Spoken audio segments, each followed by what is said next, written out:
Elle dit: la gloire est bannie d'Israël, car l'arche de Dieu est prise. 1 Samuel 4, 22. Lorsque Salomon eut achevé de prier, le feu descendit du ciel et consuma l'holocauste. Et les sacrifices et la gloire de l'Éternel remplit la maison. 2 Chroniques 7, 1. Dès le début de notre sainte convocation, notre attention fut attirée sur ces mêmes passages de la parole de Dieu. Nous avons montré que les conditions et l'état qui prévalaient en ce temps-là étaient similaires à ceux qui prévalent de nos jours. De même, nous avons vu que les principes qui avaient été mis en œuvre à cette époque-là pour ramener la gloire au milieu d'Israël sont tout aussi valables et nécessaires pour nos jours.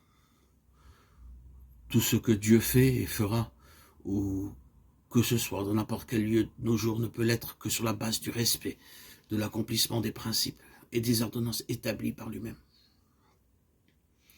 Nous avons vu comment Dieu a utilisé ces 4 personnes, Anne, Samuel, David et Salomon, en tant que collaborateurs et partenaires de Dieu, pour amener sa gloire parmi son peuple.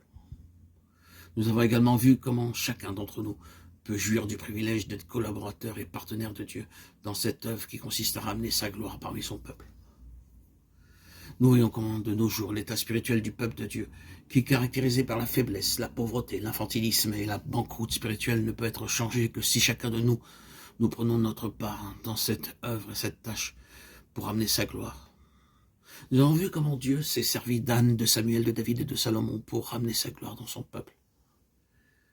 Ces 4 personnes, nous le voyons, représentent 4 grands principes spirituels qui devaient être mis en œuvre et accomplis en vue de ramener la gloire.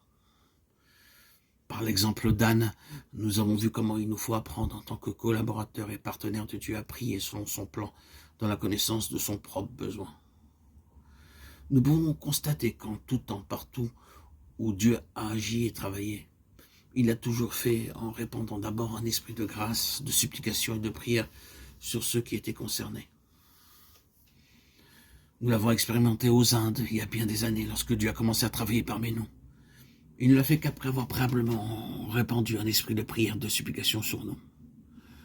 Ceci nous fait comprendre pourquoi le diable déclenche l'offensive et attaque notre vie de prière dès le commencement de notre vie chrétienne.